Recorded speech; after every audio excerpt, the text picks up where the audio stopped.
ప్రార్థన చేసుకుందామండి. ప్రేమ నమ్మకం మా తండ్రి నీకే సుదూర్శతో ఉన్నాం నాయన. గత కాలమంతా మమ్మల్ని కాచి కాపాడి మరి ఒకసారి ఇచ్చిన ఆయుష్కాలను బట్టి కొట్టని కొట్టదు స్తోత్రాలు తండ్రి. ఇప్పటి వరకు పాటలు పాట వాక్య చదువుతాను మరి ప్రతి ఒక్క విషయంలో కూడా నీ యొక్క కృపాకాబ్దాలు మా మీద వచ్చి నడిపిస్తున్న విధానాన్ని బట్టి వందన స్తోత్రాలు తండ్రి. మరి చిన్న మందిగా కూడి నేను ఆరాధిస్తూ ఉండగా నీ యొక్క కాబ్దాలు మా మీద ఉంచమని, అలాగే వాక్యం చెప్పనంటూ నాకు పరిశుద్ధాత్మ యొక్క పరిపూర్ణమైన సహాయాన్ని అందించమని అర్థిస్తూ, అలాగే విలుచున్న పిల్లలు కూడా నాయన వివేచన దయచేయమని బ్రతుకుని అడుకుంటూ ఈ ప్రార్థన, అలాగే ప్రపంచవ్యాప్తంగా ఎక్కడైతే నీ యొక్క పిల్లలు మరి మందిరాల్లో ఉన్నారో వారందరిని కూడా జ్ఞానం చేసుకోమని, మరి సేవ చేస్తున్న సేవకులను కూడా జ్ఞానం చేసుకొని వాళ్ళ కుటుంబాలను పరిచయం కూడా దీవించమని, అలాగే అందరూ కూడా చక్కగా వాక్యం విని తమ తమ జీవితాలని మేమందరం కూడా మార్చుకొని నీకు ఇష్టంగా జీవించడం గట్టి జీవితాలను మాకు దయచేయని బ్రతుకుని అడుకుంటూ సదాకాలం మాకు తొడుగు నడిపించమని, ప్రపంచవ్యాప్తంగా ఉన్న క్రైస్తవులు అందరూ కూడా జ్ఞానం చేసుకుని అందరం సరగా కాచి కాపాడిన క్రైస్తవేతలను కూడా జ్ఞానం చేసుకుని వారం కూడా ఇంకెంతమంది నీ నామం తెలియక నశించిపోతున్నారు తండ్రి, వారందరూ కూడా రక్షణలోకి వస్తున్న సహాయం దయచేయమని, ఏ ఒక్క ఆత్మ కూడా నశించిపోవడం నాకు ఇష్టం లేదు అని చెబుతున్నారు కదా తండ్రి. నేను అందరూ కూడా రక్షణలోకి వస్తున్న సహాయం దయచేయని బ్రతుకుని అడుకుంటూ ఈ ప్రార్థన నీ ప్రియకుమారుడు మా రక్షుడైన యేసుక్రీస్తు శక్తి గల నామమున అడిగి వేడుకుంటున్న పరమ తండ్రి, ఆమెన్. అందరికీ వందనాలండి. ఈ యొక్క వీడియో చూస్తున్నవారు దయచేసి లైక్ చేయండి, షేర్ చేయండి, సబ్స్క్రైబ్ చేసుకునండి. ఎందుకంటే ఎక్కువ మందికి ఈ యొక్క మాటలు దేవుని మాటలు రీచ్ అవ్వాలంటే మీరు లైక్ చేయడం ద్వారాగా, సబ్స్క్రైబ్ చేసుకోవడం ద్వారా ఎక్కువ మందికి రీచ్ అవుతుంది. కాబట్టి ఎక్కువ విషయాన్ని గమనించండి. Thank you so much. ఇక మనం వాక్యంలోకి వెళ్ళిపోదామండి.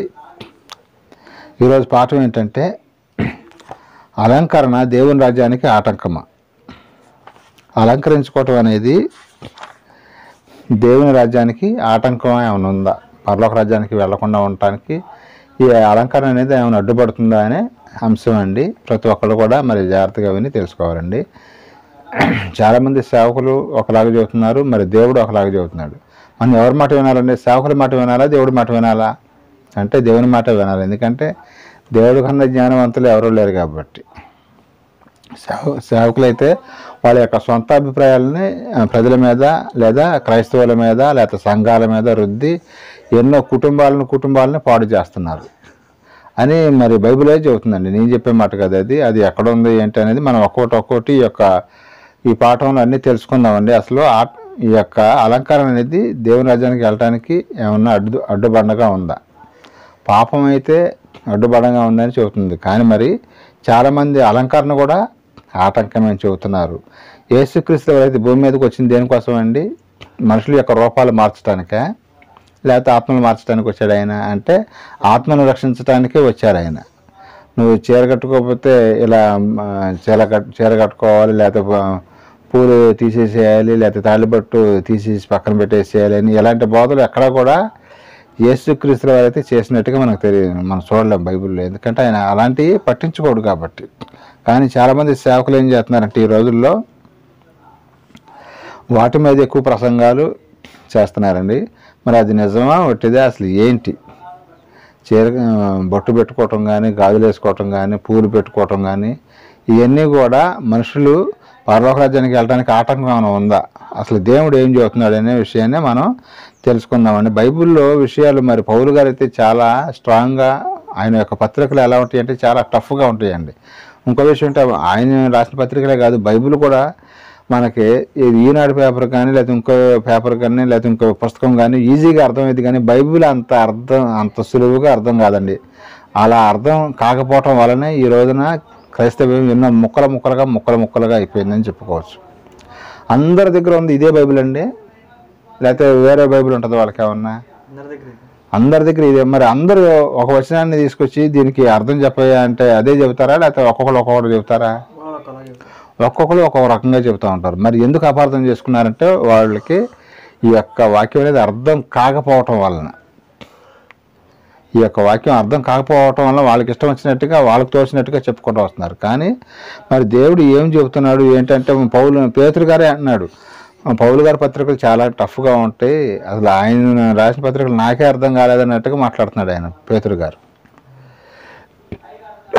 అలాంటిది మరి ఈ రోజున ఎవరు పడితే వాళ్ళు మరి బైబిల్ బోధించేస్తున్నారు.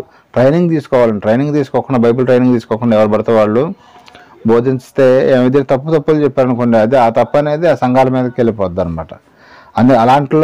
వాటిలో ఇది కూడా ఒకటని చెప్పుకోవచ్చు, అలంకరణ కూడా ఒకటని చెప్పుకోవచ్చు.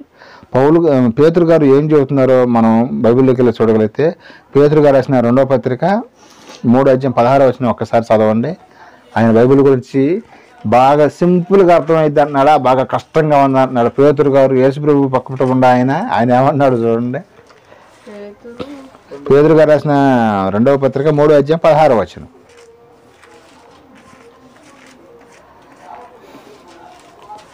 2 పేతురు 3:16. జ్ఞానము వీటిని గూర్చి తన పత్రికలన్నిటిని బోధించుచున్నాడు. అయితే వాటిలో కొన్ని సంగతులను గ్రహించుటకు ఎవరు బోధించున్నాడు? పౌలు గారు బోధించుతున్నాడు అని పేతురు గారు మనతో చదువుతున్నాడు అనమాట. కొన్ని సంగతులు గ్రహించుటకు కష్టమైంది. కొన్ని సంగతులు అంటే అన్ని చిన్న చిన్న సింపుల్గా సామెతల కీర్తనలు కొద్దిగా అర్థమవుతాయేమో, కానీ కొన్ని ఇంకా సంగతులు ఉన్నాయి, అవి మాత్రం చాలా అర్థం కావట్లేదని చెబుతున్నాడు. పేతురు గారికి అర్థం కాలేదంట. వీటిని విద్యా విహీనులు అంటే చదువు లేని వాళ్ళు, అస్థిరులు, ఇటు అటు గంతులు వేసేవాళ్ళు, కాసేపు పూజలు చేసేవాళ్ళు, కాసేపు యేసుప్రభు దేవుడు అనేవాళ్ళు, ఇంకో రకంగా ఉండేవాళ్ళు, వీళ్ళందరూ కూడా తక్కిన లేఖనాలను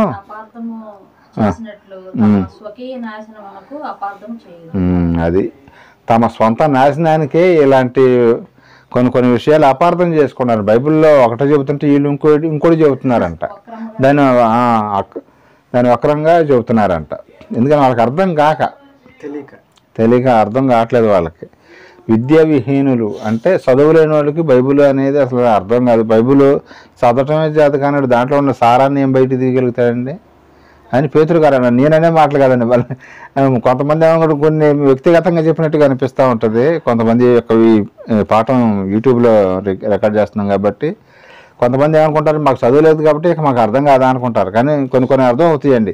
కొన్ని విషయాలు మాత్రం అర్థం కావని చెబుతున్నాడు ఆయన. అక్కడ క్లారిటీ ఇచ్చారు చూసారా. పౌలు గారు ఏమన్నాడు, కొన్ని విషయాలు మాత్రం మీకు అర్థం కాదయ్యా అని చెబుతున్నాడు అనమాట. కాబట్టి ఈ యొక్క విషయాన్ని కూడా గమనించండి. ఇంకా మనం చూడగలిగితే మార్కు సువార్త 7:6-7 ఒకసారి చూడండి.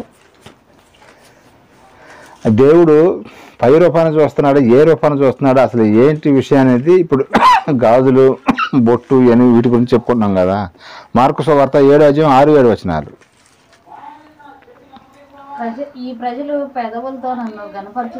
ఏ ప్రజలు? ప్రపంచంలో చాలా మంది కూడా పెదవులతో కనపరుస్తున్నారంట. అది హృదయం మాత్రం దూరంగా ఉందంట. కానీ మొన్న ఒక యూట్యూబ్లో ఒక ఆయన పాస్టర్ గారు ఏం పాట పాడుతున్నాడు, అది ఏదో కోడిన్ కొయ్ అని పాడుతున్నాడు. అసలు కోడిని కొయ్యటం ఏంటో ఆయన మరి పాస్టర్ గారంట, ఆయన యూట్యూబ్లో పెట్టారండి. అట్లాగా అసలు అలాంటి పాటలు ఏంటండి? దేవుని పాటలు అంటే ఎలా ఉండాలండి? హృదయాన్ని తాకేటట్టుగా ఉన్నాయి.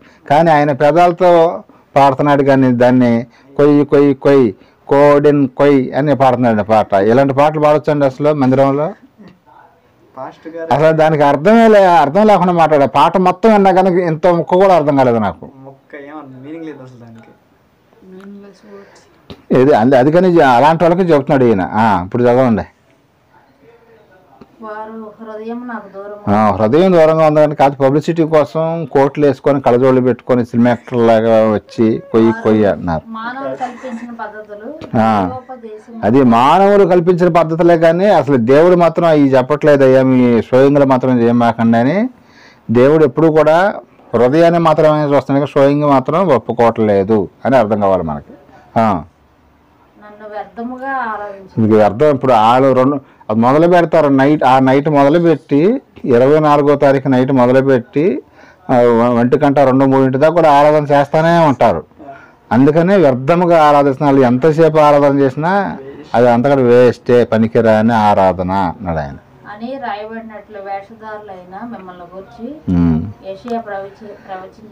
యెషయా గారు ఎప్పుడో చెప్పాడట. యెషయా గారు ఎప్పుడు చెప్పాడంటే క్రీస్తు పూర్వమే అప్పుడే చెప్పాడు, ఎలాంటి వాళ్ళు వస్తారయ్యా సేవకులు, కొంతమంది, అందరూ కాదండి, చాలామంది మంచి వాళ్ళు ఉన్నారు, కొంతమంది కనుక ఎలాంటి వాళ్ళు ఉన్నారు, యూట్యూబ్లో ఏదో పబ్లిసిటీ కోసమో లేకపోతే ఇంకోటి కోసం వస్తామంటారో అలాంటి వాళ్ళని మాత్రం మీరు దూరంగా పెట్టండి.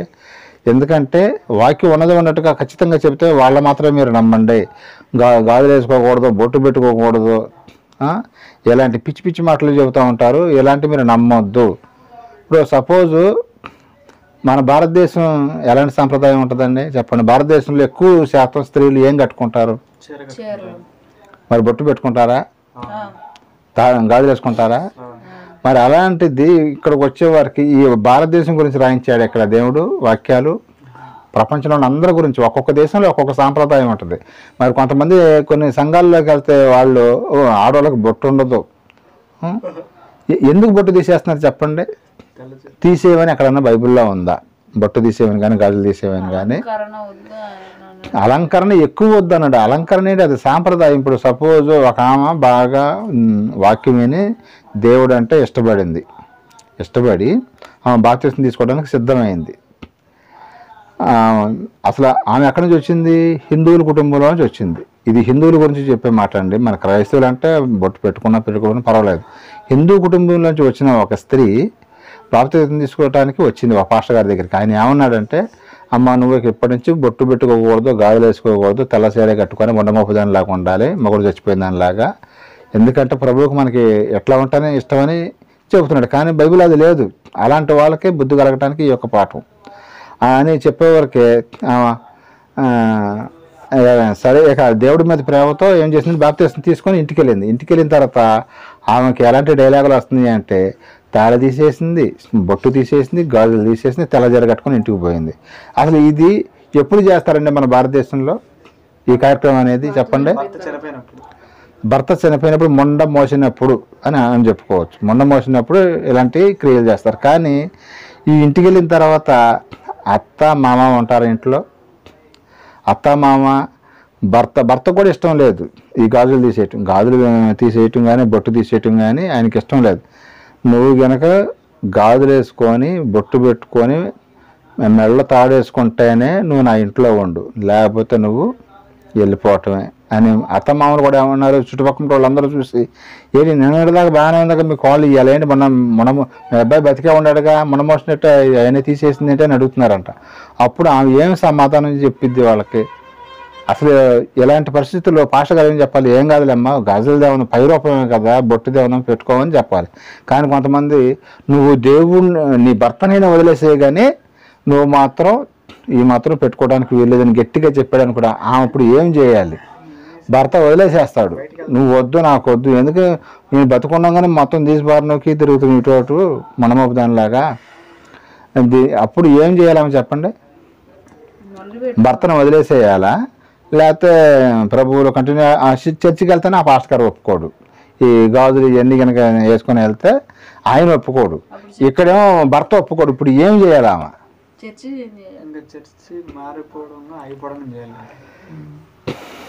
ఇక వేరే చర్చికి చుట్టుపక్కల ఏమి లేవు, అప్పుడేం చేయాలి? అందుకనే ఈ యొక్క పాఠం ఇలాంటి మూర్ఖులైన సేవకులు ఎవరైనా ఉంటే కనుక వాళ్ళు విని అలాంటి వాళ్ళని ఇబ్బంది పెట్టకూడదు. ఎందుకంటే దేవుడు అసలు నేను పైరూపాన్ని మాత్రం చూడనయ్యా, నాకు కావాల్సిన హృదయం అని చెబుతున్నాడు ఆయన. ఇంక ముందు వచ్చిన వాళ్ళు ఇంకా చాలా పాఠం ఉంది కాబట్టి పాఠం అయిపోయే లోపల ఒక క్లారిటీ వచ్చింది. అలాంటి వాళ్ళని ఇబ్బంది పెట్టకూడదు. గాజులు వేసుకున్నా పర్వాలేదు, బొట్టు పెట్టుకున్నా పర్వాలేదు, మెడలో తాడుండా పర్వాలేదు, నీ యొక్క హృదయమే కావాలన్నాడు ఆయన. ఒకసారి మన బైబిల్లోకి వెళ్ళి చూడగలం. తీతుకు రాసిన పత్రిక 1వ అధ్యాయం 11వ వచనం ఒకసారి చూడండి. అక్కడ ఏం చెబుతున్నాడు? తీతుకు రాసిన పత్రిక 1వ అధ్యాయం 11వ వచనం.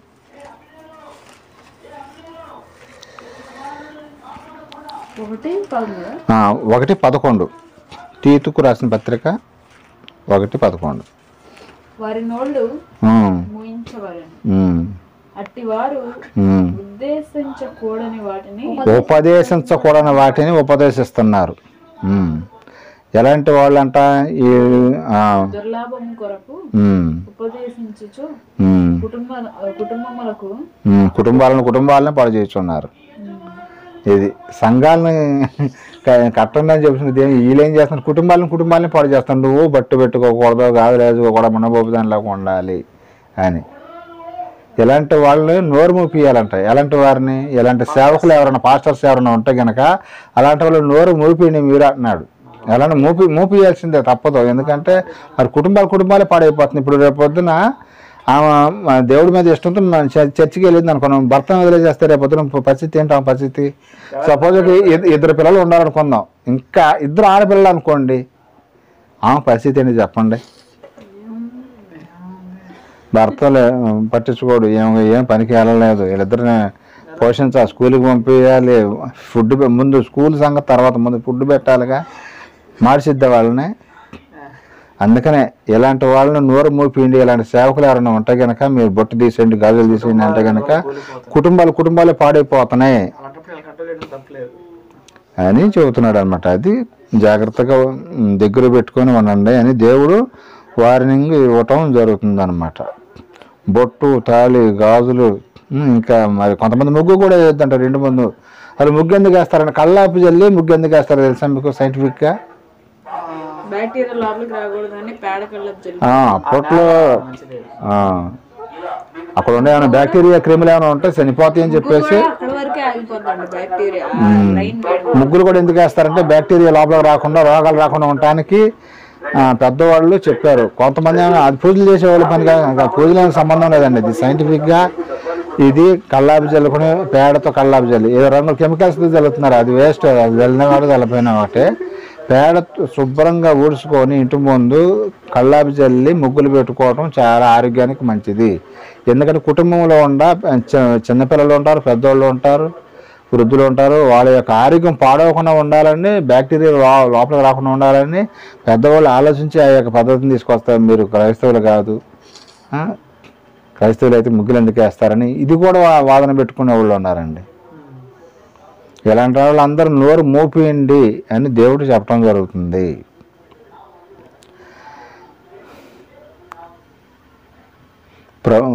యేసుక్రీస్తు వారు కానీ పౌలు గారు కానీ మన గురువు గారు ఎవరో చెప్పండి? పౌలు గారు మన గురువు గారు తెలుసా? ఎందుకు గురువు గారు అయ్యారు చెప్పండి?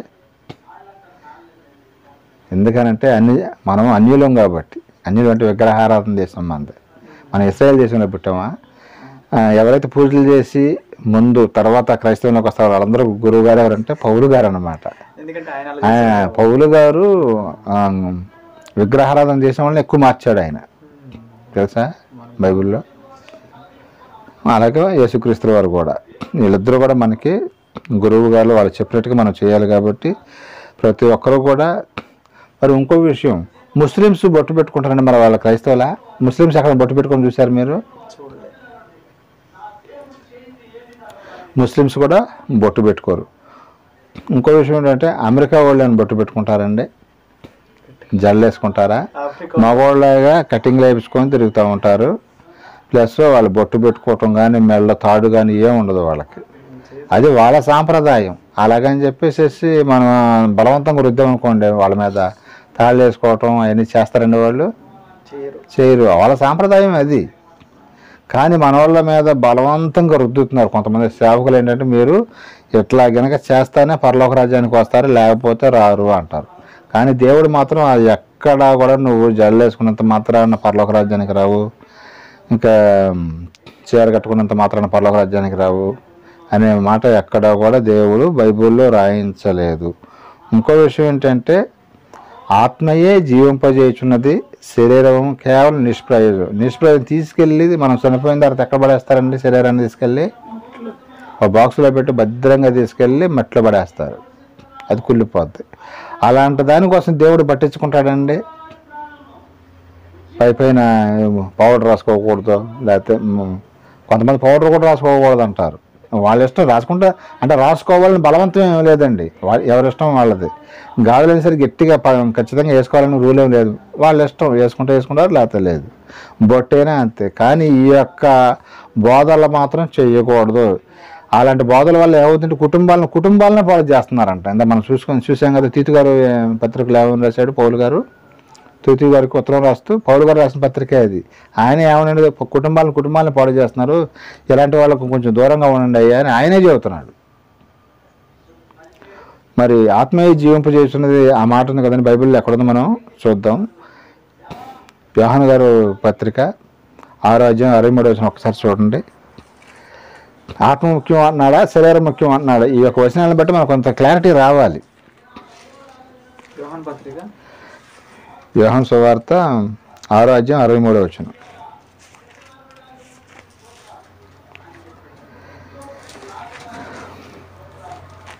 యోహాను గారు రాసిన సువార్త 6:63. ఆత్మయే జీవింపజేయు ఆత్మయే జీవింపజేయుచున్నది, శరీరం కేవలం నిష్ప్రయోజనం. అది శరీరం ఏంటంటే కేవలం నిష్ప్రయోజనం. అంటే చచ్చిపోయిన కోడినైనా సరే కోసుకొని తింటారు, కానీ మనిషిని ఎవరైనా చచ్చిపోతే కోసుకొని తింటారండి? దేనికి పనికిరాదు. మన ఏరియాలో ఎవరైనా తింటారు అసలు? కోళ్ళు చచ్చిపోయిన కోళ్ళని కోసుకొని తింటారు. గంటలు తినేస్తారు.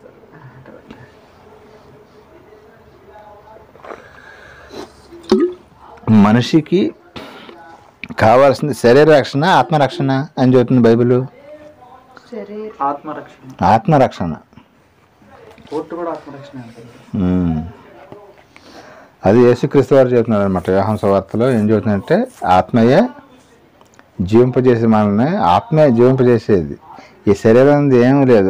ఇలాంటి దాని గురించి చాలామంది పరలోక రాజ్యం రాకుండా, క్రైస్తవంలోనికి రాకుండా అడ్డుబండగా తయారవుతున్నారు కొంతమంది సేవకులు. అలాంటి వాళ్ళు కొంచెం ఈ యొక్క పాఠం విని ఇబ్బంది పెట్టకుండా ఉంటే చాలండి. ఈ బొట్టు కానీ కాటుకులు కానీ, కొంతమంది కాటుకు కూడా గురించి కూడా ఎవరైనా పొరపాటున కొన్ని సంఘాల్లో ఎవరన్నా పూలు పెట్టుకొని గాజులు వేసుకొని చర్చికి వస్తే ఆమె కనుక పాస్టర్ గారి కంట్లో పడితే కనుక ఆ రోజంతా ప్రసంగం ఆమె మీదే వెళ్ళిపోద్దంట. కొంతమంది ఏం చేస్తారంటే పూలు పెట్టుకుంటారు, గాజులు వేసుకుంటారు, అయినా సరే మందిరానికి వస్తారు అని ఎలా మొదలు పెడతారు ప్రసంగాలు చేయటం. దేవుడు ఏం చెబుతున్నాడు, దేవుడు ఏం చెబుతున్నాడో వాళ్ళకి తెలియదు, కానీ మరి ఏం చెబుతున్నాడు మళ్ళీ దేవుడి మీద పెడతారు తీసుకెళ్ళి. ఏం చెబుతున్నాడు ఆయన? ఆత్మయే జీవింపజేయుచున్నది, ఆత్మీయ జీవింపజేయ, శరీరం కేవలం నిష్ప్రయోజనం. వాటి గురించి పట్టించుకుంటాడండి. మీకు ఇంకా బాగా అర్థం కావాలి, చిన్నపిల్లలు ఉండాలనుకోండి, చక్కగా స్నానం చేయించి పౌడర్ రాసి కాటుకు పెట్టి జల్లేస్తే ముద్దుగా ఉంటారా? మడ్డి మొహం వేసుకుని రోడ్లమ్మడి తిరుక్కుంటా, మా చెవుడు ముక్కుతో రోడ్లమ్మడి తిరుగుతున్నా అనుకోండి, ఎట్లా ఉంటుందండి? ఎవరైనా ముద్దు చేస్తారంటే బాగా చీవుడు గారుకుంటా చిన్నపిల్లలు బట్టలు వేసుకొని రోడ్లమ్మడి తిరుగుతున్నారు. చిన్నపిల్లలే ముద్దు వస్తారండి. మరి దేవుడికి కూడా మనం పిల్లలమే కదండి, మనం నీట్గా ఉంటా ఆయన సంతోషపడ్డండి. అంటే అతి వద్దు, అతి చేయాల్సిన అవసరం లేదు, ఉన్న దాంట్లోనే. ఇంకో విషయం, మనం భారతదేశ సాంప్రదాయ ప్రకారంగా మనం ముత్తాతల నుంచి మనకి నరానికి పాకిచ్చారు ఒక మాటలో చెప్పాలంటే. ఆ యొక్క సాంప్రదాయం అనేది, చీర కట్టుకోవటం అనేది, బొట్టు పెట్టుకోవటం అనేది, గాజులు అనేది ఎవరు నేర్పించారండి మనకి? మన తల్లి నేర్పించింది. తల్లికి ఎవరు నేర్పిస్తారు? ఆలమ్మ నేర్పించింది. ఆలమ్మకి ఎవరు నేర్పిస్తారు? ఆలమ్మ నేర్పించింది. అట్లాగా తరతరాలుగా వచ్చింది. అది వద్దంటే ఒకేసారి సడన్గా అసలు బైబిల్ చెప్పట్లేదుగా, సరే బైబిల్ చెప్పిందిలే వద్దులే అంటే అనుకోవచ్చు. బైబిల్ కూడా చెప్పట్లేదుగా అసలు. గలతీ పత్రిక 3:26 ఒకసారి చూడండి, ఇంకేం చదువుతుంది బైబిల్ చూద్దాం.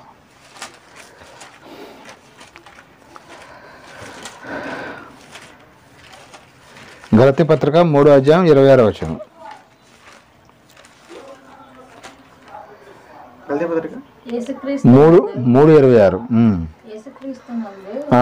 వీరందరూ విశ్వాసం వల్ల దేవుని కుమారులై ఉన్నారు.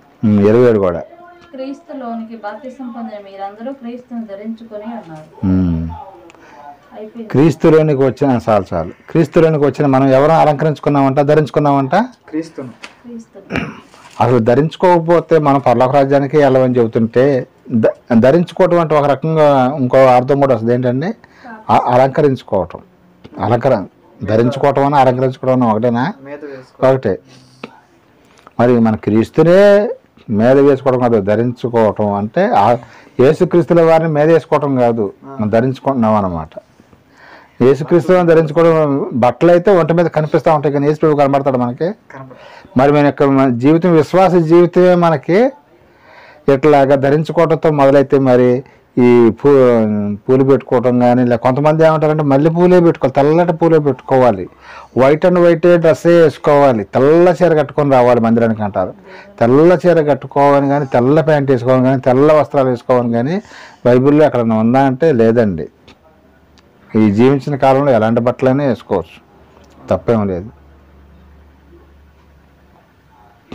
ఆ ప్రకటన గ్రంథంలో ఉంది కదండి, తెల్ల వస్త్రములు అంటే అది అక్కడికి వెళ్ళిన తర్వాత పరలోక రాజ్యంలో ఇక్కడ వస్త్రాలు ఏముండవండి, అక్కడ మహిమా శరీరం ఉంటుంది. అది అక్కడ అది కూడా అర్థం కావట్లేదు కొంతమంది.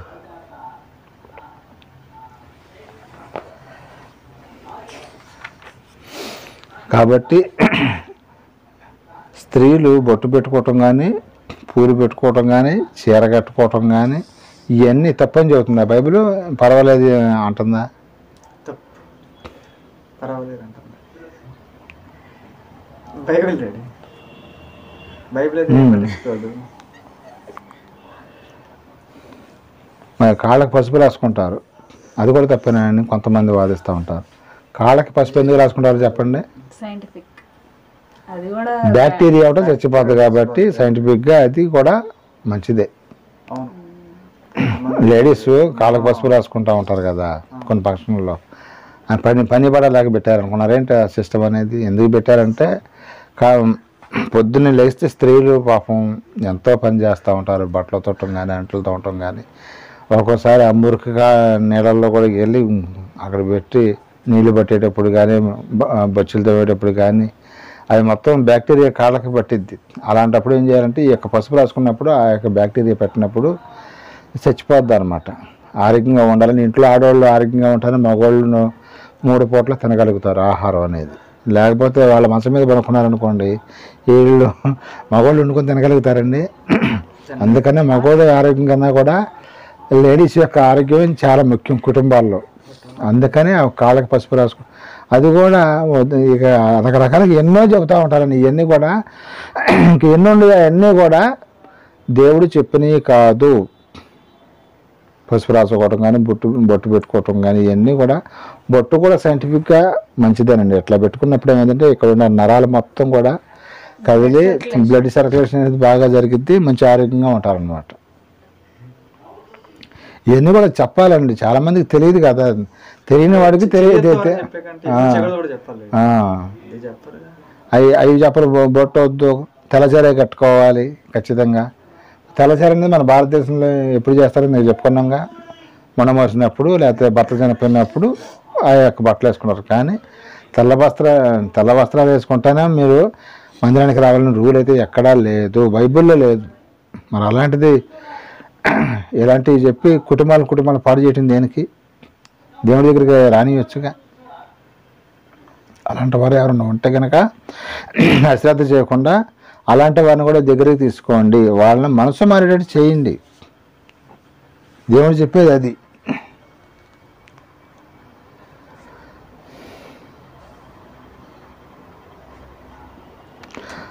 గలతీ పత్రిక 2వ అధ్యాయం 6వ వచనం ఒకసారి రండి.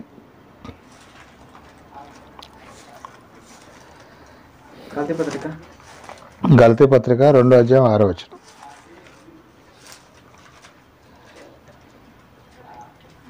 ఎన్నికైన వారుగా ఎంచబడిన వారి యొద్ద నేనేమీ నేర్చుకొనలేదు, వారంతటి వారిని నాకు లక్ష్యము లేదు. దేవుడు నరుని వేషము చూడాడు. అది దేవుడు అంటే నరుడి వేషాన్ని చూడడంట. ఇతను రంగు బట్టలు వేసుకొని వచ్చాడా, తెల్ల బట్టలు వేసుకొని వచ్చాడా, లేకపోతే ప్యాంట్ వేసుకొని వచ్చాడా, లేకపోతే లింగి కట్టుకొని వచ్చాడా? చాలామంది మీటింగ్లకి లింగిలు కట్టుకొని వస్తారు తెలుసా. వాళ్ళ అలవాటు, ప్యాంట్ అలవాట్లో నుండి ఏం చేస్తాడండి? ప్యాంట్ వేసుకున్నాడా మీటింగ్ పెట్టారని చెప్పండి. ఇప్పుడు పంచి కట్టే అలవాటు ఉంటుంది, వాళ్ళు ఏం చేస్తారు? పంచి కట్టుకొని వస్తారు. లింగి అలవాటు ఉంటే లింగి కట్టుకొని వస్తారు. ఇవన్నీ కూడా దేవుడు చూడడో, పై రూపాన్ని చూడడో దేవుడు. ఇది ఒక్క మాటలో చెప్పాలంటే ఏం చూస్తాడు ఆయన? హృదయాన్ని చూస్తాడు. ఇతని హృదయంలో నాకు కొంచెం ఉన్న చోటు ఇచ్చాడా, లేకపోతే చెత్త చెదారం ఉందా అని చూస్తాడు అనమాట. హృదయంలో ఎవరికి ఎంత డబ్బులు కట్టాలి, డాక్టర్ ఎంత కట్టాలి, లేకపోతే అప్పులోడికి ఎంత, పాలోడికి ఎంత ఇవ్వాలి, ఇవన్నీ కూడా ఇక్కడ ఉంటే టక్కన అడంగంలోనే చెబుతారు, మగవాళ్ళని ఆడవాళ్ళని సరే ఈ నెల కరెంట్ బిల్ ఎంత కట్టాలి ఇవన్నీ ఉంటాయి. కానీ మత్తయి సువార్త 2వ అధ్యాయం 6వ వచనం ఏంటో చెప్పాయి అంటే ఏం చెబుతారు? అంటే అది అది హృదయంలో వాక్యం ఉంచుకోవాలి. నీ స్వరక్షకుడు ఎవరయ్యా అంటే యేసు ప్రభు అని టక్కని చెప్పాలి. మనం రక్షించడానికి భూమి మీదకి వచ్చింది ఎవరంటే కొంతమంది సంవత్సరాల పాటు వాక్యం వింటూ ఉంటారు, కానీ పాపం వాళ్ళకి వాక్యం అర్థం కాదండి. ఇంకో విషయం ఏంటంటే అది చాలా డెప్త్గా ఉంది, చాలా మైండ్ పెట్టి ఆలోచిస్తేనే దేవుని యొక్క వాక్యం అర్థమైద్ది. అంతంత మాత్రంగా ఉండే వాళ్ళకి దేవుని యొక్క వాక్యం అర్థం కాదు. కాకపోతే ఒక మూలం ఏంటంటే యెహోవాను తెలుసుకుంటే జ్ఞానానికి మూలం అంటుంది. యెహోవాను కానీ మన ప్రభు అయిన యేసుక్రీస్తు వాళ్ళని తెలుసుకోవాలి. ముందు వాళ్ళని తెలుసుకున్నట్టయితే మనం పరలోక రాజ్యానికి దగ్గరగా ఉన్నట్లు లెక్క అనమాట. ఇక్కడ ఏం చెబుతున్నాడు? గలతీ 2:6 పై రూపాన్ని మాత్రమే చూస్తాను అని అంటున్నాడా? మరి ఇప్పుడు ఏం చదువు చెప్పు. అది పై రూపాన్ని నేను మాత్రం ఖచ్చితంగా. ఇంకో విషయం ఏంటంటే ఈ పై రూపం గురించి మన ఇండియాకి దిగుమతి చేసింది ఎవరో చెప్పండి. డ్రెస్సింగ్ సెన్స్ అమెరికా, బ్రిటిష్ వాళ్ళు 200 సంవత్సరాల పాటు మన ఇండియాని పరిపాలించారుగా. అప్పుడంటే ఇచ్చారు మరి బ్రిటిష్ వాళ్ళు. మన బ్రిటిష్ స్త్రీలు బొట్టు పెట్టుకోరు, జడలో వేసుకోరు, గాజులు వేసుకోరు. అక్కడి నుంచి అంటించుకున్నారు అన్నమాట. వీళ్ళు ఏంటంటే వాళ్ళు బొట్టు పెట్టుకోవట్లేదుగా, అట్నే ఉండాలేమో, వాళ్ళు గాజులు వేసుకోవట్లేదుగా, అట్నే ఉండాలా అని అక్కడి నుంచి లాక్కొచ్చి మన వాళ్ళకి తగిలిచ్చారు. అది జ్ఞానవంతులేమో ఆయన పట్టించుకోలేదులే, కానీ కొంతమంది అజ్ఞానులు ఉన్నారు కదా, వాళ్ళైతే వాక్యం అర్థం కాని వారు దాన్నే పట్టుకొని ఫాలో అవుతున్నారు అన్నమాట. అది అమెరికా వాళ్ళు కూడా అంతే. అమెరికా వాళ్ళకి కూడా చీర కట్టు కానీ బొట్టు పెట్టుకోవటం కానీ ఉండదండి. కొన్ని అభివృద్ధి చెందిన దేశాలు బాగా కొంచెం వాళ్ళు ఏంటంటే ఈ బొట్టు పెట్టుకోవటం కానీ గాజులు కానీ, అమెరికా వాళ్ళు కానీ, ఈ లండన్ వాళ్ళు కానీ, బ్రిటన్ వాళ్ళు కానీ, వీళ్ళు ఈ యొక్క వస్త్రాలు అనేది చీర బొట్టు ఉండదు. ఇక దాన్ని మన వాళ్ళు ఏం చేశారంటే దీన్ని తీసి ఇక్కడ రుద్దటం జరిగింది అనమాట. మన ఇండియాలో మరి క్రైస్తవ దేవుని తెలుసుకున్న వాళ్ళ మీద ఈ బొట్టు కానీ బొట్టు పెట్టుకోకూడదు కానీ ఇవన్నీ కూడా వీళ్ళకి అంటించడం జరిగింది. దాన్నే ఎట్లాగా క్రైస్తవంలో తీసుకొస్తున్నారు. దీనివల్ల కొంత ప్రాబ్లం వస్తుంది. అది ఇప్పుడు బొట్టు తీసేయటం వల్ల పెట్టుకోవటం వల్ల ఒక 100 రూపాయలు తీసేయటం వల్ల కూడా నష్టమేం లేదు, మన ఇష్టం అది. కానీ బలవంతం కనుక తీపిస్తే బొట్టు కానీ గాజులు కానీ తాళబొట్టు కానీ తీసి పక్కన పెట్టేసేస్తే కొన్ని సమస్యలు వస్తున్నాయి కదా కొన్ని కుటుంబాల్లో. అలాంటి సందర్భంలో నేను ఈ యొక్క వాక్యం అప్లై చేసుకోవాలన్నా. ఇప్పుడు కొంతమంది భర్తకి ఇష్టం అనుకో, భార్యకి నువ్వు బొట్టు పెట్టుకో, కాటుకు పెట్టుకో, లేకపోతే తీసేసే, నీ ఇష్టం కాదు. నీ యొక్క ఇష్టాన్ని బట్టి తెల్ల చీర కట్టుకుంటావో లేకపోతే ఎలాంటి రంగురంగుల చీరలు కట్టుకుని నీ ఇష్టమే. కానీ ఇలాంటి ప్రాబ్లం ఎక్కడైతే ఉందో వాళ్ళ మీద మాత్రం ప్రభావం చూపించకుండా ఉంటే వాళ్ళు కూడా ఏంటంటే ప్రభువులోనికి వస్తారు. ఇప్పుడు మనం అందరం కూడా ఒకప్పుడు ఎవరమండి విగ్రహారాధన ఎక్కడో దాకేందుకు. నేను కూడా చిన్నప్పుడు పూజలు చేశానండి. మనందరం కూడా విగ్రహారాధన నుంచే వచ్చాం కాబట్టి అలాంటివి కొన్ని ఉంటాయి. అలాంటి అప్పుడు వాళ్ళని ఇబ్బంది పెట్టకూడదని ఈ యొక్క పాఠం అనేది దేవుడు మనకి చెప్పించడం జరుగుతుంది. కాబట్టి ఈ యొక్క విషయాన్ని ఖచ్చితంగా ప్రతి ఒక్క సేవకులు కూడా గమనిస్తే మంచిదండి. ఎవరిని విమర్శించాలని కాదు, ఎవరి మీద కూడా ఎలాంటి కోపం కానీ కాదండి. మన దేవుని దగ్గరికి వచ్చే పిల్లల్ని ఆగం చేయకుండా, పాడు చేయకుండా వాళ్ళని దేవుడి దగ్గరికి తీసుకురావాలని చెప్పేసి ఈ యొక్క ప్రయత్నమే కానీ ఎవరిని విమర్శిద్దామని మాత్రం కాదు. దయచేసి మాత్రం అర్థం చేసుకోండి. మన కన్నతండ్రి ఆవేదన మనకు తెలియాలని ఎంతోమంది నరకానికి జారిపోతున్నారు, ఆయన ఎంతో వేదన పడుతున్నారు. అలాంటి సమయంలో ఇలాంటి వాళ్ళు మన సేవకులే చాలామందిని మరి వెనక్కు దోసేస్తుంటే ఎట్లా? కాబట్టి ఈ యొక్క విషయాన్ని నేర్చుకున్న తర్వాత మనం తెలుసుకున్న తర్వాత అయినా సరే దేవుడు పై రూపాన్ని లక్ష్య పెట్టడు అని రాపించాడు ఎక్కడ? తీతుడు రాసిన పత్రికలో. మరి ఎందుకని మరి మా సేవకులు ఎందుకు పట్టించుకున్నారు? దేవుడే పట్టించుకున్నప్పుడు, దేవుడు పట్టించుకున్నప్పుడు సేవకులకు అవసరం అన్నా నేను.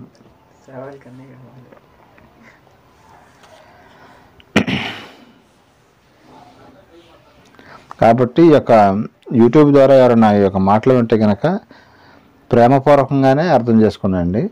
అలాగే ఇంకా మనం చూడగలిగితే సమూయేలు గారికి రాసిన మొదటి పత్రిక 16 అధ్యాయం 4-5 వచనాలు ఒకసారి చదవండి.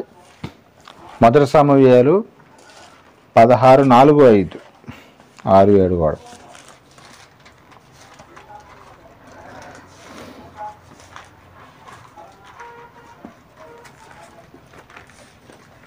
మొదటి సమూయేలు మొదటి సమూయేలు 16 అధ్యాయం 4-5 వచనాలు. మొదటి సమూయేలు గారు రాసిన మొదటి పత్రిక 16 అధ్యాయం 4-5 వచనాలు. సమూయేలు యెహోవా ఇచ్చిన సెలవు చొప్పున బెత్లెహేమునకు వెళ్ళాను. ఆ ఊరి పెద్దలు అతని రాకకు భయపడి సమాధానముగా వచ్చుచున్నావా అని అడగగా అతడు సమాధానమునే గాని వచ్చి తిని మీరు శుద్ధులై నాతో కూడా బలికి రండని చెప్పి యెషాయిని అతని కుమారులు శుద్ధి చేసి బలి అర్పించాను. ఒకప్పుడు సేవకులు లేదా ప్రవక్తలు కనుక ఒక ఊళ్ళోకి వస్తుంటే అందరూ కూడా హళ్ళిపోయేవాళ్ళు అంట. ఎందుకో చెప్పండి? భయపడేవారు. ప్రవక్త కనుక వస్తున్నాడు పలానా ఏరియాకి అని అంటే హళ్ళిపోయేవాళ్ళు అనమాట. ఎందుకంటే ఆయన శుభవచనంతో వస్తున్నాడా లేకపోతే ఏమైనా దేవుని యొక్క ఉగ్రత మన మీద చూపించడానికి వస్తున్నాడా అనేది. అని ఇప్పుడు ఈ రోజుల్లో సేవకులను చూసి ఎవరన్నా తడుచుకుంటున్నారండి? అప్పుడంటే వాళ్ళు డబ్బుల కోసం అసలు ఆశపడేవాళ్ళు కాదండి. సేవకులు అప్పట్లో ప్రవక్తలు డబ్బుల కోసం ఆశపడేవాళ్ళు కాదు. ఉన్నట్టుగా కరెక్ట్గా చెప్పేసేవాళ్ళు అండి వాళ్ళు. అందుకని వాళ్ళంటే అంత భయం వేసేది ప్రజలకి. ఈయన కోపంతో వస్తున్నాడా లేకపోతే మన ప్రేమతో వస్తున్నాడని అర్థం కాక ఇబ్బంది పడేవాళ్ళు. కానీ ఆయన ఏం క్లారిటీ ఇచ్చింటే 6-7 వచనాలు కూడా చదవండి. వారు వచ్చినప్పుడు అతడు ఏలీయాబును చూచి నిజముగా యెహోవా అభిషేకించువాడు ఆయన ఎదుట నిలిచి ఉండగా అనుకున్నాను. అయితే యెహోవా సమూయేలుతో ఈలాగ సెలవిచ్చెను, అతని రూపమును అతని ఎత్తును లక్ష్య పెట్టకము. మనుష్యులు లక్ష్య పెట్టువానికి యెహోవా లక్ష్య పెట్టడు. నేను అతన్ని త్రోసివేసి ఉన్నాను. మనుషులు పై రూపమును లక్ష్య పెట్టుదురు గాని యెహోవా హృదయమును లక్ష్య పెట్టాను. ఎక్కడ పై రూపాన్ని మాత్రం మనం చూడండి. మళ్ళీ ఇక్కడ ఒక క్లారిటీ ఇచ్చాడు. పాత నిబంధనలో ఇచ్చాడు ఆయన. యెహోవా ఏం చూస్తాడంట? బాగా ఎత్తుగా ఉన్నాడు, బాగా బలంగా ఉన్నాడు, బాగా అందంగా ఉన్నాడు సెలెక్ట్ చేసుకుంటాడా, లేకపోతే దేవుని ఆయన ఎందు భయభక్తులు గల వాళ్ళని సెలెక్ట్ చేసుకుంటాడా అంటే చాలామంది ఇప్పుడు ధనవంతులు ఉన్నారండి భూమి మీద. చాలామంది ఉన్నారు. ఎలాన్ మస్క్ కానీ లేకపోతే చంద్రబాబు నాయుడు గారు కానీ చిరంజీవి కానీ వీళ్ళందరూ కూడా మనందరికన్నా ఆస్తిపరులే కాదా? మంచి పేరు ఉందా లేదా? మరి వాళ్ళతో సేవ చేపిస్తున్నాడా లేకపోతే మనతో చేపిస్తున్నాడా? దేవుడు సేవ అదే. దేవుడు బాగా పలుకుబడి ఉందని బాగా అందగాలని చెప్పేసి వాళ్ళతో చేపిడండి పని. అందుకని పై రూపాన్ని మాత్రం ఆయన లక్ష్య పెట్టాడు. పై రూపాన్ని లక్ష్య పెట్టాడు. వాళ్ళ యొక్క పేరు పలుకుబడి చూడటం. ఆయన ఎలాంటి వాళ్ళని సరే లేపి కూర్చోబెడతాడన్నమాట అక్కడ సింహాసనం మీద. దావీదు గారు ఎవరండి చెప్పండి? గొర్రెల కాపరి. ఆయన గొర్రెలు కాసుకున్న ఒక దేశాన్ని పరిపాలిస్తున్నట్టు అది సాధ్యం అయిద్దండి?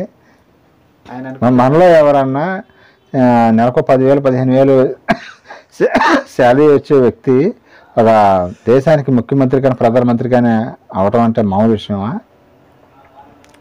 కాదండి, చాలా గొప్ప విషయం. అది దేవుడు కూడా అదే చూస్తానమాట. ఎవరైతే ఆయన యందు భయము భక్తి కలిగి జీవిస్తారో వాళ్ళకి మాత్రమే ఆయన అవకాశం ఇస్తాడు. నీ బాగా ఎత్తుగా ఉన్నావని చెప్పేసి పై రూపం చాలా అందంగా ఉందని చెప్పేసి నిన్ను ఆయన గుర్తించటం ఉండదు అని ఇక్కడ కూడా మన ప్రూవ్ అయింది. మళ్ళీ అంతకుముందు కూడా మనం చూసాం. దేవుడు పై రూపాన్ని లక్ష్య పెట్టాడు. అలాగే ఇక్కడ కూడా దేవుడు ఏం చేస్తాడు? పై రూపాన్ని లక్ష్య పెట్టడం లేదు. ఆయన ఎత్తుగా ఉండాలని చెప్పేసేసి ప్రతి ఒక్కరు కూడా మనం ఈ యొక్క మాటలో ఎరిగి దేవుని చిత్తానుసారంగా జీవించినట్లయితే మనకి ఎలాంటి ఇబ్బంది లేకుండా మరి ఈ గాజులు పెట్టుకోవటం కానీ పూలు పెట్టుకోవటం కానీ ఇలాంటివి మాత్రం అయ్యి లక్ష్య పెట్టాడు. అసలు ఆయన చూడ్డు, అసలు అలాంటి ఇష్టం ఉండదు అని రాయించాడు బైబిల్లో. చూసాంగా. ఇంకా మనం చూడగలిగితే పేతురు గారు రాసిన మొదటి పత్రిక 3 అధ్యాయం 1, 2, 3 వచనాలు కూడా ఒకసారి చదవండి. పేతురు గారు రాసిన మొదటి పత్రిక 3 అధ్యాయం 1, 2, 3 వచనాలు.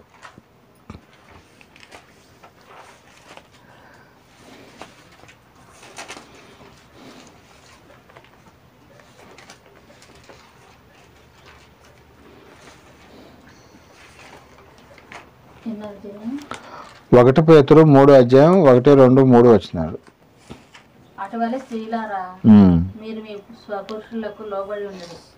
అందువలన వారిలో ఎవరైనా వాక్యమునకు అవిధేయులైతే వారు భయంతో కూడిన మీ పవిత్ర ప్రవర్తన చూచి వాక్యం లేకున్నట్టే తమ భార్యలో నడవలసిన రాబట్టవచ్చును. ఇక్కడ ఏ విషయం మీకు అర్థమయ్యేది చెబుతాను. ఏంటంటే ఒక కుటుంబంలో 2 భార్య భర్తలు ఉన్నారండి. వాళ్ళలో భార్య చర్చికి వెళ్తుంది, భర్త చర్చికి రావట్లా. కానీ ఆయన ఏంటంటే భార్యని ఇబ్బంది పెట్టకుండా వెళ్ళమంటున్నాడు, నువ్వు వెళ్ళు మందిరానికి వెళ్ళు ప్రార్థన చేసుకొని రా అన్నాడు. కానీ ఏం వచ్చి పాస్టర్ గారితో ఏం మాట్లాడుతుందంటే, అయ్యగారు మా ఆయన నన్ను ఎలవని ఎట్ట కూడా చెబుతున్నాడులే కానీ ఆయన మాత్రం రాడంట, ఆయన కూడా మందిరానికి వచ్చేటట్టు చేయ్యా, ఒక ప్రార్థన చేయ్యా అని అంటుంది. అంటే అప్పుడు ఆయన పాస్టర్ గారు ఈ యొక్క వాక్యం చూపించాడు. ఇప్పుడు చదవండి, మీకు అర్థమైంది. అటువల్ల స్త్రీలారా, మీరు మీ స్వపురుషులకు లోబడి ఉండడు. అందువలన వారితో ఎవరైనా వాక్యమునకు అవిధేయులైతే వారు భయంతో కూడిన మీ పవిత్ర ప్రవర్తన చూసి వాక్యం లేకుండానే తమ భార్యలు నడవలసిన నడవడి వలన రాబట్టవచ్చును. ఆమె ఏం చేస్తుందంటే అసలు భర్తను పట్టించుకోవట్లేదంట. ఏ విషయంలో పట్టించుకోవట్లేదు. అన్నం భోజనం తను పనికెళ్ళి వచ్చినోడికి ఏం చేయాలండి, చక్కగా ఒక గ్లాస్ మంచినీళ్ళు ఇచ్చి అన్నం వండి పెడితే తింటాడు. నేను 14 ప్రార్థన చేస్తున్నానండి మా ఆయన కోసం, అయినా కానీ నన్ను పట్టించుకోవట్లేదండి, ఆయన మందిరానికి రావట్లేదండి. అమ్మ నువ్వు ప్రార్థన చేయటం కొద్దిగా ఆపి చేయి, 24 గంటలు ప్రార్థన చేస్తే నీ మొగుడు నీ యొక్క మంచితనం ఆయనకి ఎట్లా తెలిసింది. ఆయన వచ్చాడు అనుకోండి, అతనికి రెస్పెక్ట్ ఇవ్వండి, ముందు రెస్పెక్ట్ ఇచ్చి అతనికి మంచినీళ్ళు ఇచ్చి అతనికి ఆకలి అయినప్పుడు అన్నం పెట్టు. ఆయనకి ఆకలి అయినా సరే నేను పట్టించుకోనండి, నేను దేవుడు తింటాను, నాకు ఇట్టం, దేవుడు ప్రార్థన చేస్తాడు. ఇది కరెక్ట్ అంటారా కాదంటారా చెప్పండి? 100% కరెక్ట్ కాదు. ఎస్, భర్తకి చేయాల్సిన సేవలు చెయ్యాలిగా. భర్తను పట్టించుకోకుండా 24 గంటలు నేను ప్రార్థన చేస్తానంటే కుదరదు అని బైబిల్ చెబుతుంది, నేను చెప్పే మాట కదండి. ఎందుకంటే భర్తను నీ యొక్క ప్రేమను బట్టి, ఇప్పుడు నువ్వు కనుక చక్కగా అన్ని భర్తకి దగ్గరుండి అన్నీ చూసుకుంటున్నావు అనుకో, ఆయన అసలు ఆయన రోజు నువ్వు ఒక్కదానే ఏంటి మందిరానికి వెళ్ళేది, నేను కూడా వస్తాలే, ఇంటికాడ ఏం చేయను, పదాలు టీవీ చూడటమేగా, నేను కూడా వస్తాలేపా 4 మాటలు విందాంలే అని ఏ మంచితనాన్ని బట్టి ఆ భర్త కూడా చేస్తాడంట మందిరానికి. అట్లా తయారు. మీకు అసలు ఏం వాక్యం కూడా ఏం చెప్పొద్దమ్మా మీ ఆయనకి, ఏదో గొప్పోడు అది అని మీరు చెప్పినా కానీ వాళ్ళకి చెవులకు దూరదు. కానీ మీ యొక్క మంచితనాన్ని బట్టే వాళ్ళు మందిరానికి వస్తారు. అట్లాగా మీరు మీ మంచితనాన్ని బట్టి అందరిని కూడా ఆకర్షించుకొని, అందరిని కూడా అవసరం. నీ ఒక భర్తను నువ్వు మార్చుకోవాలనుకుంటే ఈ ఒక్క టెక్నిక్ మాత్రం పాటించు అని చెప్పాడు దేవుడు. ఆయనకు కావాల్సిన ఎన్నో చూసుకున్నావు అనుకో, ఒకవేళ ఆయన కూడా మనసు మారిద్ది. నువ్వు కూడా రావచ్చుగా, ఇంటికాడ ఏం చేస్తావు, మందిరానికి వస్తున్నా మంచి మాటలు చెబుతాడు అయ్యగారు అంటే ఏం చేసిద్ది, ఆమె వచ్చి ఆయన కూడా వస్తాడు, ఇద్దరు వస్తారు. వచ్చి ఇక్కడికి వచ్చిన తర్వాత దేవుని మాట ఎస్మంటే ఎవడైనా సరే పండరాది గుండెని కూడా పిండేస్తుంది అనమాట. ఖచ్చితమైన నిజమైన వాక్యం చెప్పినప్పుడు వాళ్ళు ఓహో దేవుని ప్రేమ ఇంత గొప్పదా అని చెప్పేసి వాళ్ళు తెలుసుకొని ఇద్దరు కూడా దేవునిలోకి రావడానికి చాలా అవకాశం ఉంది. మొగుడినేమో పట్టించుకోరు, అసలు ఇష్టం వచ్చినట్టుగా మాట్లాడుతూ ఉంటారు. మొగుడిని ఒక చీపురు పుల్ల అంటారు, చీపురు పుల్ల తీసినట్టు తీసేస్తారు. మన అతను నీకు ఎట్లా నీ మాట ఎందుకు అంటాడు? ఎతటి మనిషిని మనం తీసి పడేస్తే మన మాట అంటాడండి. అందుకని భర్తని చాలా గౌరవించాలి. గౌరవించి నీ యొక్క మంచి ప్రవర్తన బట్టే నువ్వు అసలు వాకింగ్ చెప్పాల్సిన అవసరం లేదు, అసలు ఆయన వచ్చేసేస్తాడు అని దేవుడు ఒక టెక్నిక్ స్త్రీలకి నేర్పిస్తున్నాడు అండి. 5వ వచనం కూడా ఒకసారి చదవండి.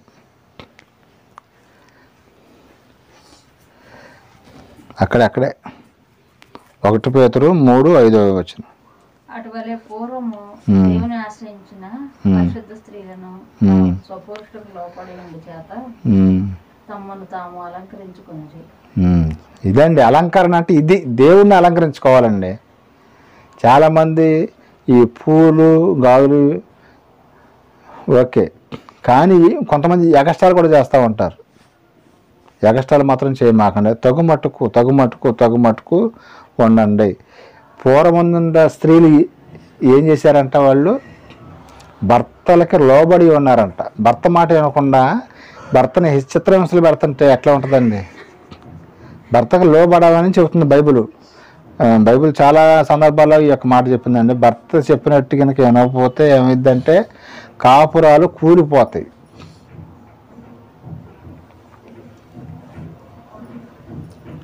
అది బయట వాళ్ళకు చెప్పట్లా, క్రైస్తవులకే చెబుతున్నాడు ఆయన. క్రైస్తవ స్త్రీలైనా లోబడి ఉండాలిగా. చాలామంది ఇక్కడ తలకాయ బాగానే ఊపుతారు, బయటికి వెళ్ళిన తర్వాత అసలు పట్టించుకోరనమాట. కాబట్టి ఈ యొక్క వాక్యాన్ని క్రైస్తవ స్త్రీలు ఖచ్చితంగా పాటించాలని దేవుని యొక్క వాక్యం చెబుతుంది. అప్పుడు నువ్వు భర్తకు లోబడి ఉన్నావు అనుకో, భర్త నిన్ను కొట్టడం తిట్టడం చేస్తాడండి చెప్పినట్టుగా చేస్తే? చేయడు. అది ఆ టెక్నిక్. మోటివేషన్ స్పీకర్స్ చెప్పే మాటలు ఇవే, బైబిల్లోనియే. కాకపోతే వాళ్ళు వేరే రకరకాలుగా చెబుతూ ఉంటారన్నమాట. జనరల్ బైబిల్ మనకి ఎప్పుడో చెప్పింది, నీ భర్తకు లోబడి ఉండమ్మా. నీకు అసలు గొడవలు లేకుండా ఉంటే దేవుణ్ణి అలంకరించుకోవాలి. మనందరం కూడా ఈ బయట అలంకరణ తగ్గుమట్టుకు చేయాలి. బయట అలంకరణ, దేవుని అలంకరణ అనేది ప్రతి ఒక్కరు కూడా, స్త్రీలు పురుషులు కూడా అలంకరించాలి. కొంతమంది ఏంటి మరి, స్త్రీలు బాప్తీసం తీసుకుంటే గాజులు బొట్టు ఇవన్నీ కూడా తీసేయమంటారు. మరి పురుషులు కూడా తీసుకుంటారు కదా, మరి వీళ్ళేం తీసేయాలి? బాప్తీసం తీసుకున్న తర్వాత ఏం తీసేయాలి అంటే మగవాడికి ఎలాంటి రూల్స్ లేవు అంట, ఓన్లీ స్త్రీలకు మాత్రమేనంట. అదే గడ్డంగానే చూసుకుని పెట్టలేదు. 1 తిమోతి 2:9-10 ఒకసారి చదవండి. ఇక్కడ కొంత మనకు ప్రొఫెషన్ వచ్చింది. 1 తిమోతి తిమోతి గారికి రాసిన మొదటి పత్రిక 2:9-10. మొదటి పత్రిక తిమోతి మొదటి పత్రిక 2:9-10. మరియు స్త్రీలను అణుకువయు స్వస్థ బుద్ధియు గలవారయుండి తగు మాత్రపు వస్త్రముల చేతనే గాని జడలతోనైనను బంగారముతోనైనను ముత్యములతోనైనను మిగులు వెలుగుల వస్త్రముతోనైనను అలంకరించుకొనక దైవభక్తి గలవారమని చెప్పుకొని స్త్రీలకు తగినట్టుగా సత్క్రియల చేత తమను తాము అలంకరించుకునేవాళ్ళను. అదే కొంతమంది స్త్రీలను చూస్తుంటే చక్కగా తగుమట్టుగా ఉంటుంది. కొంతమంది చూస్తుంటే రోడ్డు మీద చూస్తుంటే ఎట్లా కనబడతారండి, హై అయిపోతుంది. అదో తగుమట్టుకు. ఇక్కడ పౌలు గారు ఏం చెబుతున్నాడు, తిమోతి గారికి రాస్తా తగుమట్టుకు ఉండొచ్చు అలంకరణ, కానీ ఎగస్ట్రాలు మాత్రం చేయొద్దు అని చెబుతున్నాడు అన్నమాట. కొంతమంది బిల్డప్కి ఏం చేస్తారంటే ఈ చేతికి ఒక 4 బంగారపు గాజులు, ఈ చేతికి ఉన్న బంగారపు గాజులు, మెల్లో గేదె పొలుపు వేసుకున్నట్టు గేదె పొలుపులు వేస్తారు చూసి, ఆ పొలుపులాగా వేసుకొని తిరుగుతూ ఉంటారు. ఇలా కూడా ఎగస్ట్రాలు చేయొద్దు మీరు అన్నాడు ఆయన. ఆ సంఘానికి చెబుతున్నాడు. అలాగే క్రైస్తవులు కూడా ఉపయోగపడుతుంది ఒక మాట. ఈ అతి వద్దు, సింపుల్గా ఉండండి అని పౌలు గారు వారికి తిమోతి గారికి రాయటం జరిగింది అన్నమాట. ఎవరో ఒక ఆయన క్రికెటరు ముడేసుకుంటాడు, అతను ధోనియా అతని పేరు, ధోని క్రికెటర్. అతను ముడేసుకున్నాడని చెప్పేసి జడేసుకుని చాలామంది అట్లా చేస్తున్నారు. ఎలాంటి పిచ్చి పిచ్చి పనులు చేయమాకండి అన్నాడు ఆయన. ధోని ముడేసుకున్నాడని చెప్పేసి అందరూ కూడా కటింగ్ చేసుకొని నీట్గా ఉండొచ్చుగా. ఫ్యాన్స్ అందరూ ఏం చేస్తున్నారంటే నేను కూడా ధోని లాగా ముడేసుకుంటాను. కొంతమంది చినిగిపోయిన, ఈ మధ్యకాలంలో చినిగిపోయిన ప్యాంట్లు ఫ్యాషన్గా వేసుకుంటున్నారు. మోకాళ్ళ దగ్గర చినిగిపోయిన ఎవరైనా చూస్తే కింద పడితే డొక్కుపోయింది అనుకుంటారు, లేదా కుక్కలు కలిసినాయా అని మనకు అనుమానం కూడా. అలాంటి ప్యాంట్లు అట్లా పిచ్చి పిచ్చి పనులు మాకు అతి అన్నమాట. చినిగిపోయిన ప్యాంట్లు వేసుకోవటం, జల్లు వేసుకోవటం. కొంతమంది చెవులకి పోగులు పెట్టుకుంటూ ఉంటారు, లేడీస్ లాగా చెవు పోగులు. ఇవన్నీ మరి ఇవన్నీ కూడా ఎగస్టాలన్నమాట. ఎగస్టాలు మాత్రం చేయమాకండి మీరు, తగుమటుకు అని చెబుతున్నాడు. కొత్త నిబంధనకు వచ్చేవరకే తగుమటుకు మాత్రం ఉండండి అమ్మా, మీరు ఎక్కువ మాత్రం చేయొద్దు అని తండ్రి అయిన దేవుడు మనకి కొన్ని చెప్పడం జరుగుతుంది అన్నమాట.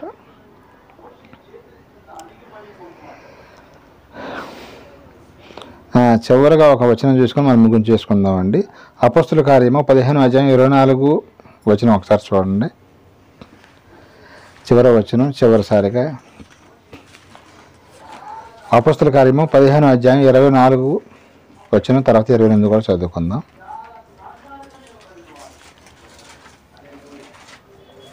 అపోస్తల కార్యంలో 15:24 కొందరు మా యొద్ద నుండి వెళ్ళి తమ బోధ చేత మిమ్మల్ని కలవరపరిచి మీ మనసులను చెరుపుచున్నారని వింటిమి. వారికి మేము అధికారం ఇచ్చి ఉండలేదు. 25 కూడా 28 చదవండి. కొంతమందికి బాధ చేయమని చెప్పాం కానీ వాళ్ళకి అధికారం అయితే మేము మీరేదేం చెబుతున్నాడు అనమాట పౌలు గారు. విగ్రహములకు అర్పించిన వాటిని రక్తమును పిసికి చంపిన దాన్ని జారత్వమును విసర్జింపవలెను. కొత్తగా ఎవరైనా క్రైస్తవులకు వచ్చారనుకో ఎక్కువ భారం పెట్టమాకండి, వాళ్ళకు కొన్ని రిస్ట్రిక్షన్స్ మాత్రమే ఇవ్వనని ప్రారంభ శతాబ్దంలో చెప్పారనమాట. ఏంటంటే ఇప్పుడు చదువు కొత్తగా క్రైస్తవులకు వచ్చిన వాళ్ళకి కొన్ని సూచనలు మాత్రమే ఇస్తున్నారు. మరి భయంకరమైన ఈ పూలు పెట్టుకోవద్దు, చీర కట్టుకోవద్దు ఇలాంటివి వెనకే చెబితే అసలు వచ్చిన వాళ్ళు వెనక్కి వెళ్ళిపోతారయ్యా. కాదు, చిన్న చిన్నవి ఇప్పుడు చదవండి. విగ్రహములకు అర్పించిన వాటిని రక్తం కూర తినకూడదంట అని కొత్తగా వచ్చిన అప్పుడు.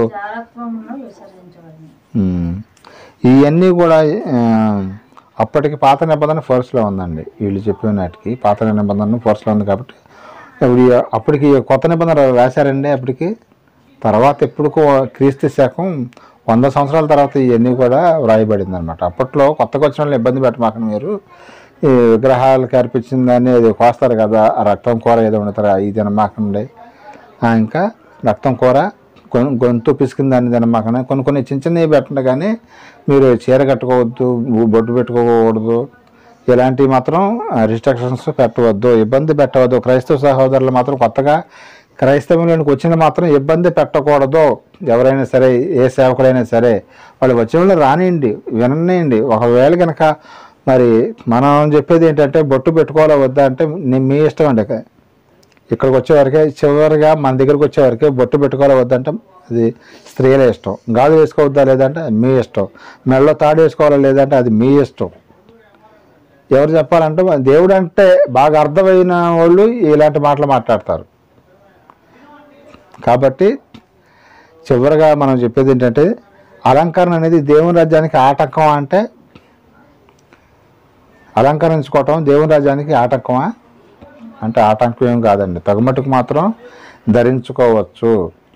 ఎక్కువ ఎగస్ట్రాలు మాత్రం చేయకూడదు, కానీ ఎగస్ట్రాలు చేయకుండా తగుమట్టుకు మాత్రం అలంకరించుకోవడం తప్పేం లేదని బైబిలే చెబుతుంది. కాబట్టి ఈ విషయాన్ని గమనించి ఈ యూట్యూబ్ ద్వారా ఎవరైనా వింటున్న వారు ఉంటే కనుక వారైనా సరే అర్థం చేసుకొని ప్రభువులో మన యొక్క హృదయాన్ని మాత్రం దేవునికి ఇవ్వాలి. ఆయన పైన రూపాన్ని చూడడు, హృదయం మాత్రమే చూస్తాడు. హృదయంలో నేను ఉండనా లేదా అని దేవుడు మన హృదయాన్నే చూస్తాడు, కానీ ఆయన పై రూపాన్ని మాత్రం చూడడాన్ని మనకు అర్థమైంది. కాబట్టి చిన్న ప్రార్థన చేసుకుని ముగించుకుందాం. ప్రేమ నాకు మతని నీకే శుద్ధిస్తున్నాం నాయన. ఇప్పటి వరకు నేపథ్య వరకు నేను మాట్లాడి చెప్పాను తండ్రి. అలంకరణ దేవుని రాజ్యానికి ఆటంకం అంటే ఆటంకం కాదనే చెబుతుంది తండ్రి. నేను బైబిల్ అయితే నీ యొక్క మాటలుగా మేము నేర్చుకున్నాం తండ్రి. ఆటంకం అనేది పై రూపానికే చేస్తాం, కానీ సేమ్ ఆత్మకు కాదు. కాబట్టి అవన్నీ మరి పై రూపాన్ని మీరు పట్టించుకోనని చెబుతున్నారు. కానీ చాలామంది సేవకులు ఈ యొక్క టాపిక్తో చాలామందిని క్రైస్తవంలోకి వచ్చే వాళ్ళని రాలేకపోతున్నారు తండ్రి. ఎంతోమంది భర్తలకే అత్తమామలకి భయపడి మీరు బాప్తీసం తీసుకుంటే మీరు ఎన్ని తీసేయాల్సి వచ్చిందని ఆ యొక్క చెప్పిన మాటలను బట్టి వెనక్కి వెళ్ళిపోయే వాళ్ళు కొంతమంది ఉన్నారు. అలాంటి వాళ్ళ కోసం ఈ యొక్క పాఠం చెప్పడం జరిగింది. కాబట్టి ఎవరైనా సరే ఈ యొక్క మాటలు వింటే వారు చక్కగా తెలుసుకొని వారు కూడా మీ యొక్క పాదాల చెంత మేమందరం కూడా మీ యొక్క పాదాల చెంత ఎల్లప్పుడూ ఉండే భాగ్యాన్ని మా అందరికీ దయచేయని బ్రతిమలాడుకుంటూ, అలాగే ప్రపంచవ్యాప్తంగా జరుగుతున్న ఆరాధన క్రమవంతుల సమస్త మహిమకంద ప్రభావం మీరే పొందుకోమని చిన్న మందిగా కూడా మేము ప్రార్థన చేస్తూ ఉండగా నీ యొక్క కృపాగబ్దాలు నా మీద, నా కుటుంబం మీద, సంఘం మీద ఉంచమని బ్రతిమలాడుకుంటూ ఈ ప్రార్థన నీ ప్రియకుమారుడు మా రక్షకుడు అయిన యేసుక్రీస్తు స్వశక్తి గల నామమున వేడుకుంటున్నా పరమ తండ్రి. ఆమేన్. తండ్రి యొక్క దయ, కుమారునికి ప్రేమ, పరిశుద్ధాత్మక సన్నిధి సహవాసం మనకి లోకంలోని సకల పరిశుద్ధులకు ఆయన పెంచి బిడ్డలకు సదాకాలం తొడుగు నడిపించిన గాక. ఆమేన్. ఆమేన్.